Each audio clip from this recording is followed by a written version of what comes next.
What is going on, gang? All right, so in this video, I'm going to walk through everything that I learned this past week.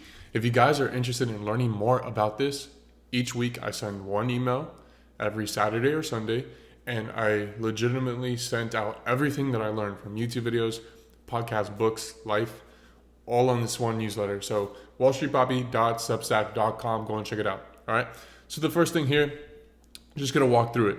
Advice from the GOAT performance coach on earth. So Tony Robbins, I'm sure you guys are all very familiar with. He had this interview with Theo Vaughn. I'm not sure if you guys have heard of Theo Vaughn, but go and check out his content. This week was the first time I ever really saw a video of his, and it was pretty good. So definitely advise to go and check it out. So in this video, Tony Robbins talks about priming his morning state or priming his state.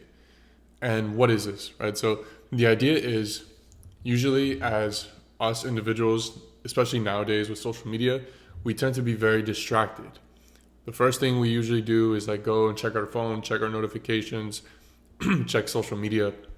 And the idea is doing something extremely hard the first thing you get up so you could gain that control of yourself, right? So like Tony Robbins, what he does is the cold plunge, which obviously it's very like mainstream nowadays. There's a ton of people that talk about doing the cold plunge and things of that sort. I personally don't do that. I do try to take very cold showers, but honestly, I'll probably step in for like 30 seconds and then hop out. But at least for Tony Robbins, it seems like this actually works for him to just prime his mental state and get in that mode of like locked in focus. And tying to focus, there's this aspect that he calls determining your outcome in life. And he says that happiness and sadness can actually be kind of self-inflicted. So if you are happy, this actually means that you are ignoring all the bad in your life. And if you are sad, you're actually ignoring all the positive outcomes. So the idea is if you want to be happy, you have to focus on the positive and not think about the negative things in your life, right? And obviously this might sound obvious or cliche, but it is pretty accurate. If you just focus on the good, you will naturally feel good, right? So that's the first thing that I learned from Tony Robbins. And also to kind of piggyback off that, he also discussed controllable and non-controllable factors. So if we focus on the controllable factors, the things that we could actually change, we will also be significantly happier, right? So focus on the good in life and just focus on what you can control. And then the last thing that I have here, he says that if you could change your pretty much like these three things, you'll be significantly better off. So the first one is tonality, which is something that I've been trying to get better at. So the way in which you speak, right? Like if you speak with kind of just clarity, confidence, not monotoned, you will feel better, right? So first and foremost, changing your tonality, being hyper aware of it.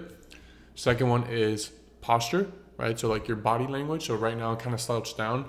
If you could stand straight and have your back straight and speak with emphasis, right? Like using your arms and pretty much incorporating everything in your body to communicate, you will be better off.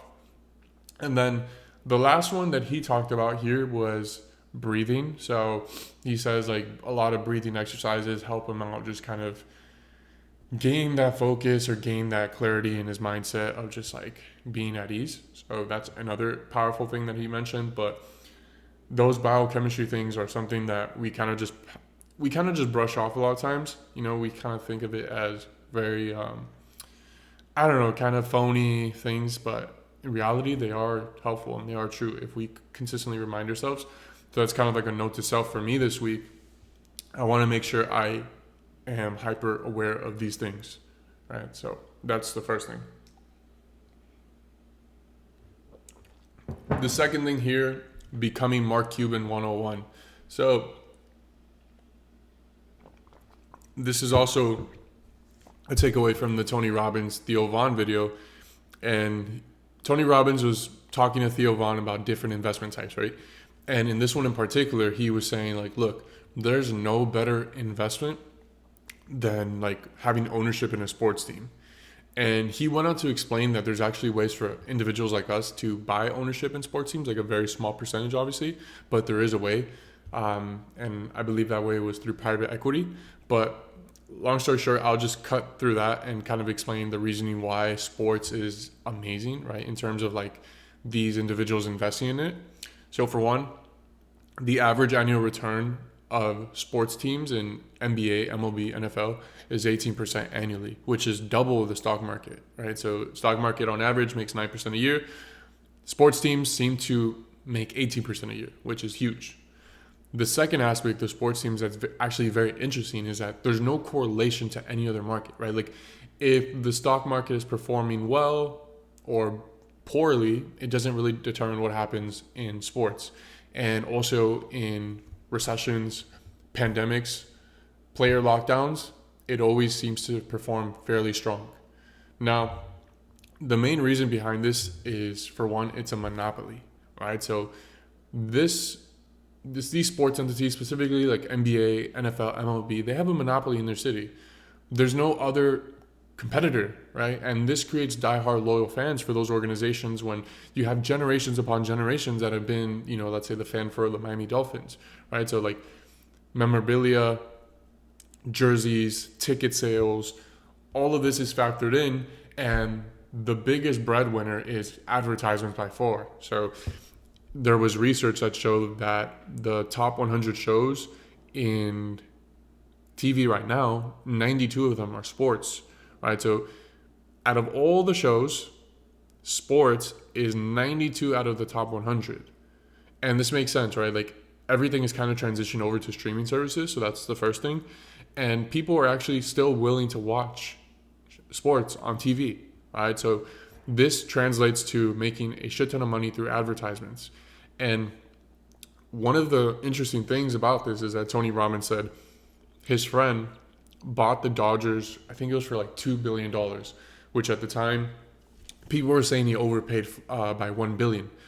And what's interesting enough is that in legitimately 7 days, his friend sold the TV rights for the Dodgers for $7 billion. So he made like a $5 billion gain in a week, which is absolutely insane. So there's a lot of money in sports. Everyone is well aware that Dodgers player signed for $700 million recently. A lot of people were like, holy shit, that's crazy. But it's not really crazy when you think about how much money they're going to generate in advertisements from Japan alone, right? Like think about it.